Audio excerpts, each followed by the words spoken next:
ja ma palvetan praegu, et püha vaim tuleb ja juhib igaühte meist ja aitab meil mõista, mida meil kellelgi on vaja mõista ja mida. Ja palun ka seda, et püha vaim paneb näpu peale igaühe meie eludes asjadele, mida me peaksime nägema, mida me ei ole näinud.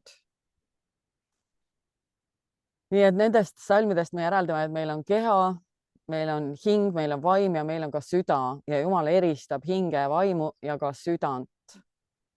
Ja need mõisted esinevad nii Vanas kui Uues Testamendis. Ja ma panen üles põhimõtteliselt selle pildi, mis me eelmine kord vaatasime. Ma natuke täiendasin teda, et siis on selgemalt silme ees. Et meil on siis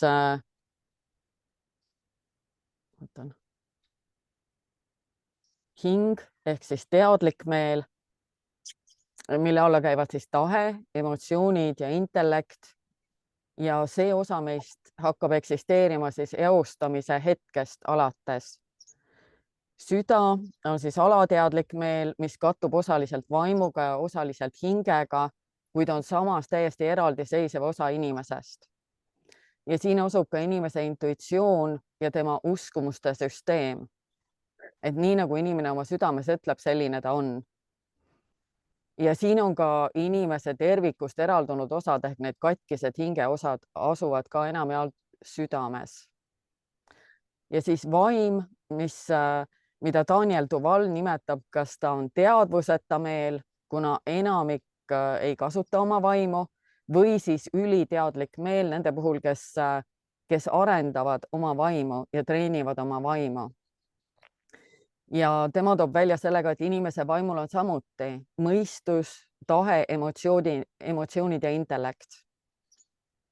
Ja inimese vaim, me teame, et inimese vaim tuleb Jumala juurest ja inimese vaim eksisteeris enne, kui inimene eostati.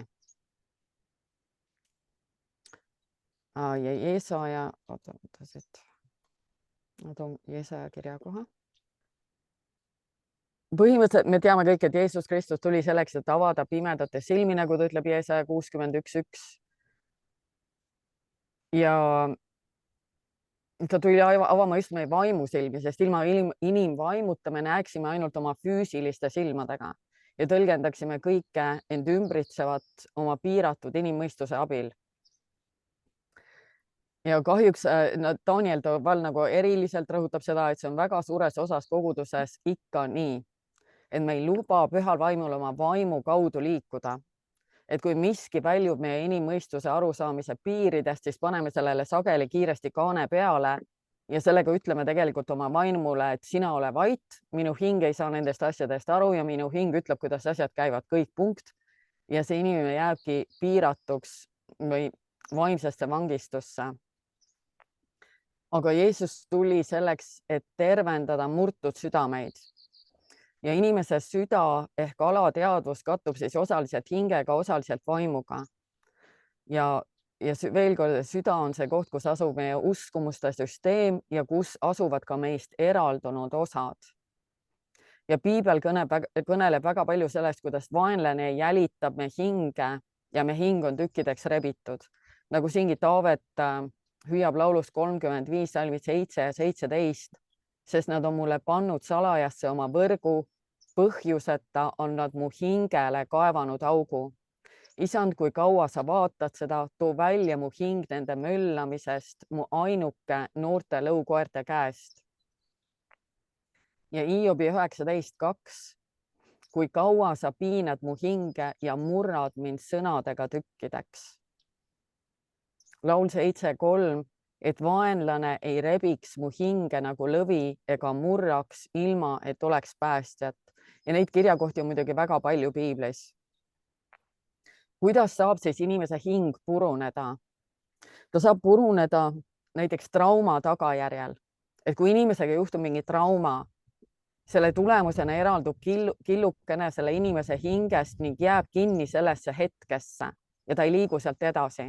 Inimene kasvab füüsiliselt ja tema hing areneb, kuid see üks killuke jääb kinni sellesse paika, kus ta sai hingelise hoobi.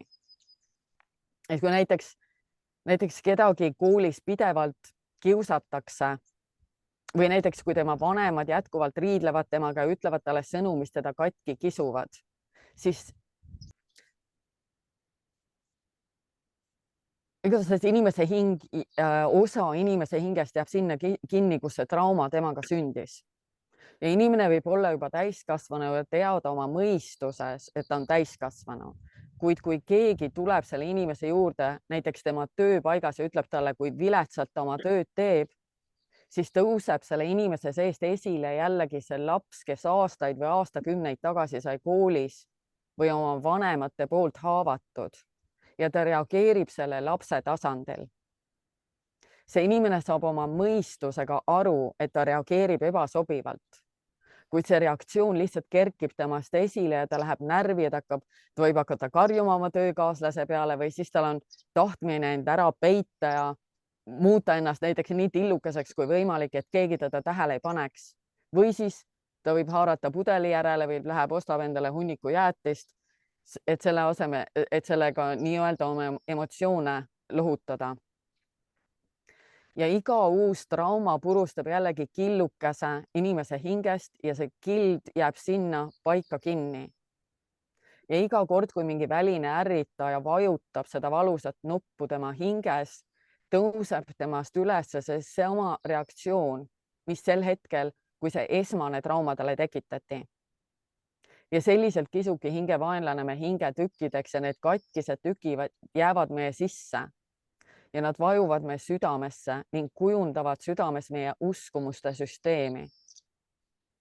Kuna enamjaolt trauma puhul tundis inimene end selles olukorras väetina, võimetuna, maha surutuna, eriti kui trauma juhtus varajases lapsepõlves, siis salvestub tema südamesse sõnum, et kui teda rünnatakse, siis ta jääb alla. Ja sellepärast ta reageerib sarnastele välistele ärritajatele tohutu vihaga või siis allaandmisega.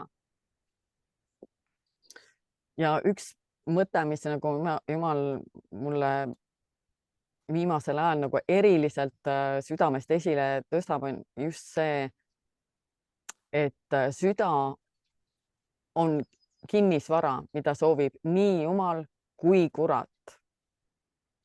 Ja süda on ka koht, kuhu saab ehitada või rajada. Näiteks Markuse 4. peatükis me loeme, kuidas Jeesus külvab südamesse sõna seemet.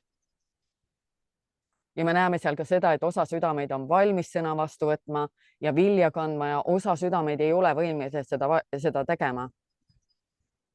Efeslastele 3:17 Paulus palvetab, et Kristus võiks ehitada oma alalise eluaseme meie südamesse. 2. Korintlastele 10:4 kirjeldab seda, kuidas hingevaenlane aga soovib oma valede kindlustused meie südamesse ehitada. Ja väga sageli on ka vangistuse paigad, kohad, kus kristjad kinni on samuti südames. Ja Daniel Duval ütleb, et süda allub vaimumaailma reeglitele.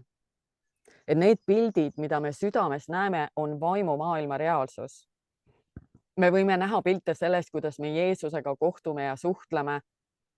Me võime näha pilte teemonlikest rünnakutest. Vahel me ei näe pilte, kuid kogeme oma südames, mitte füüsilisest südamest.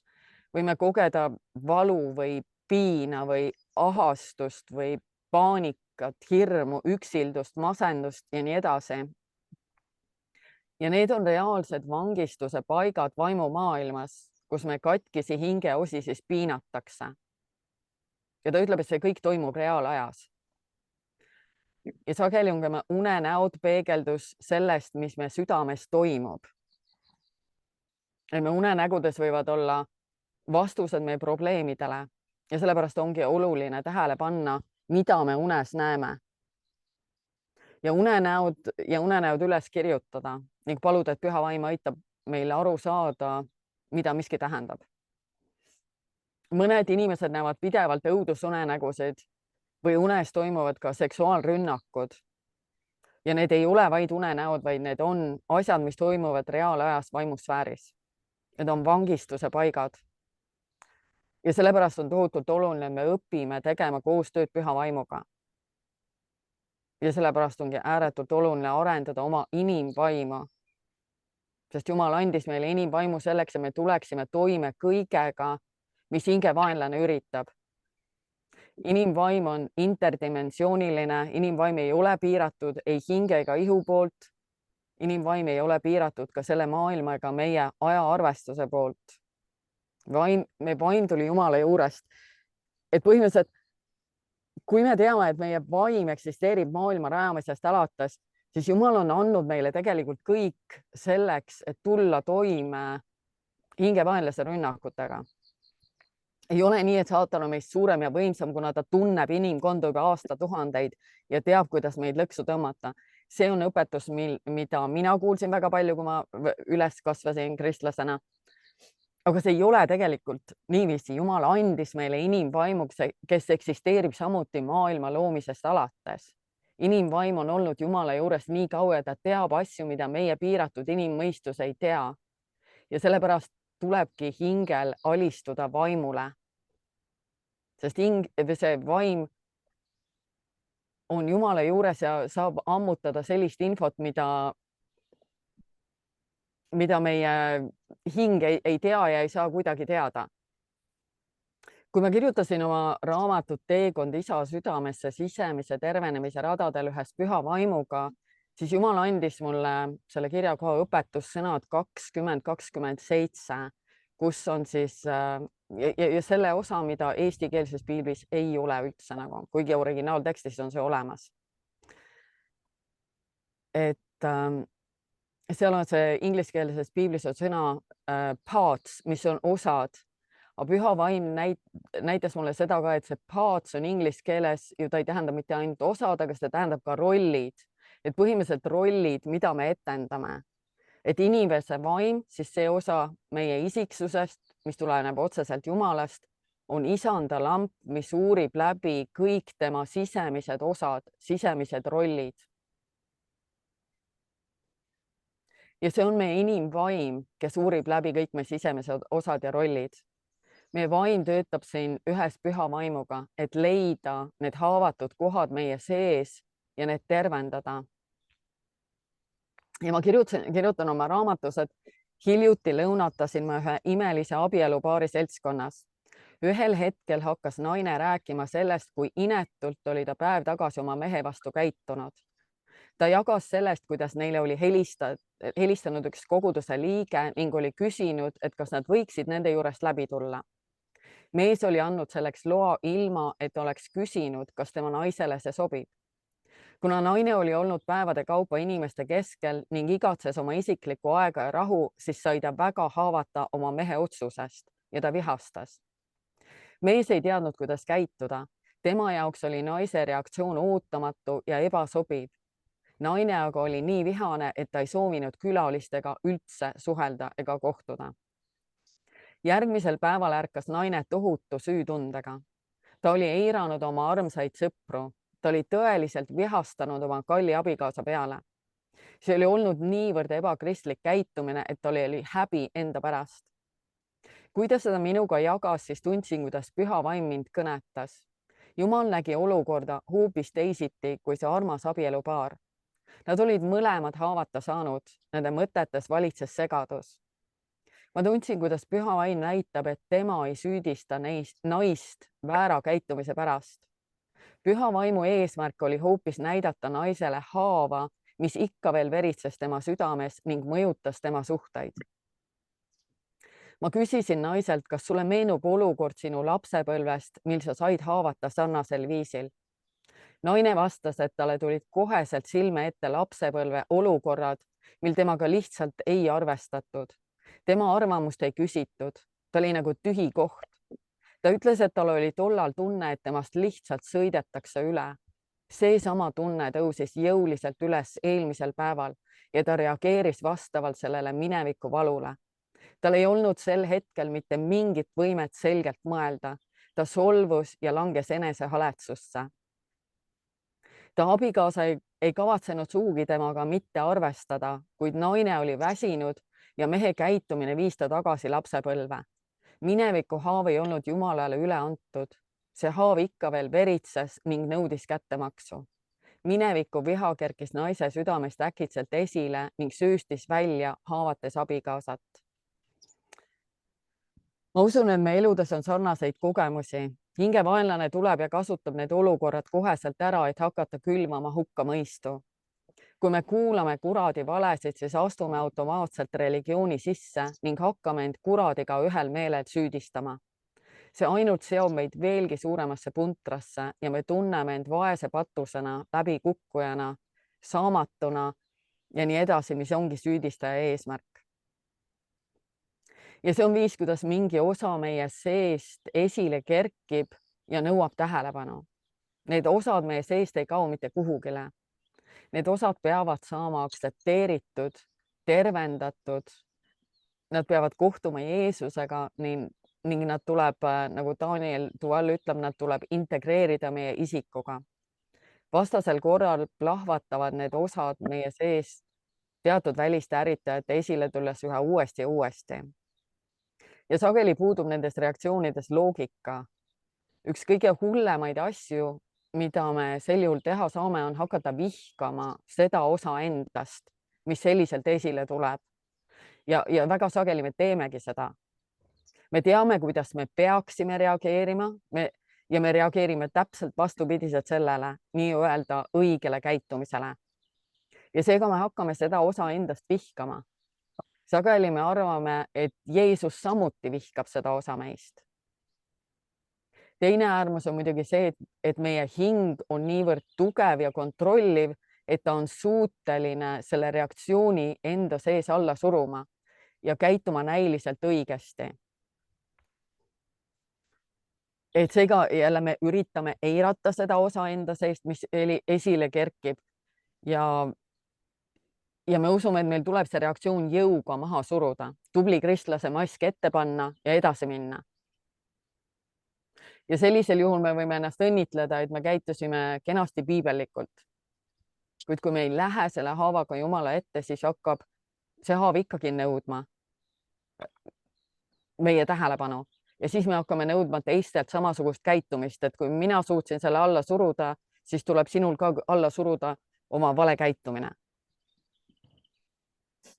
Ja katkised hingeosad ei tervene iseenesest. Ja kui me nendega ei tegele, siis hakkab meie ihu samuti haigestuma. Kui ma hakkasin enne selle raamatu kirjutamist, hakkasin uurima inimhinge osi, siis Jumal juhtis mind Matteuse 19:14 kirja kohta, mis ütleb, jätke lapsed rahule. Lubage nendel tillukestel tulla minu juurde ja ärge keelake ega takistage neid ja ärge hoidke neid tagasi. Jumala sõna on nii mitmekihiline, kus tõesti igas kirjakohas on peidus nii palju enamat, kui esmapilgul paistab. Ja Jumal näitas minule selle kirjakoha kaudu just seda, et meie sees on need väikesed inimesed või meie sees on need hingeosad, mis on trauma kaudu ära lõigatud, on kuhugile kinni jäänud ja need on nagu need väikesed lapsed, kelle kohta Jeesus ütleb, et jätke need lapsed rahule ja lubage nendel tillukestel tulla minu juurde. Ärge keelake ega takistage neid ja ärge hoidke neid tagasi. Ja meil tuleb püha vaimu abiga need sisemised lapsed endis üles leida ja neile Jeesust tutvustada.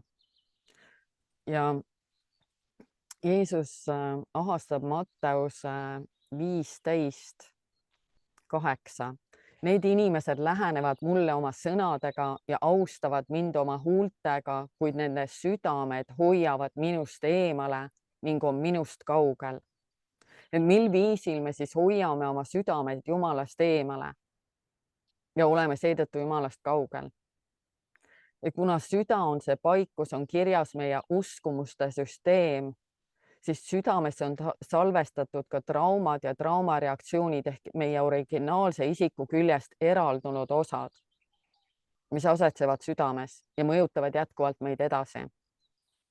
Kui me ei lähe nende haavadega Jumala ette, ei tegele nendega, eriti me ei tee seda, kui me usume, et päästele tulek lahendas kõik meie probleemid ja nüüd me oleme täiuslikud Jumala ees.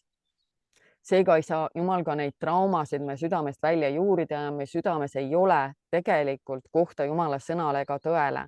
Mingil määral on, aga mingil määral valitsevad need katkised hingeosad. Kui see videolõik kõnetas sind, kui sa tunned, et oled oma eluga justkui toppama jäänud, kui tunned, et sa tahaksid edasi liikuda, aga midagi hoiab sind tagasi, kui tead, et Jumalal on sinu elu jaoks suurem plaan, aga sa ei suuda kuidagi selleni ise jõuda, siis kutsun ka sind osa saama vaimuliku kasvu kursusest. Vaimuliku kasvu kursus on 3 kuud kestev teekond, mis aitab sul murda läbi seisakust ja liikuda edasi koos Jumalaga. See on mõeldud just neil, kes tunnevad, et nende potentsiaal Jumalas on palju suurem kui see, mida nad praegu elavad välja. Kursus sisaldab sisemist tervenemist, mitmeid vabastuspalveid, oma inimvaimu treenimist ning oma identiteeti Kristuses. Kogu kursus toimub online'is. Sa saad osaleda just seal, kus sa oled ja just siis, kui sulle sobib. Kui see kõnetab sind, siis ma kutsun sind. Ära jää üksi. Tule kaasa. Lase Jumalal avada sinu sees see, milleks ta sind loonud on. Registreeru kohe ja astu esimene samm edasi. Praegu registreerides maksab kursus kõigest 59 eurot kuus. Sügisest läheb hind tavatasemele ehk 95 eurot kuus. Kui su elu ei muutu nende 3 kuu jooksul, siis ma tasun selle raha sulle tagasi. Kaotada pole midagi, kuid võita on väga palju. Ole südamest õnnistatud.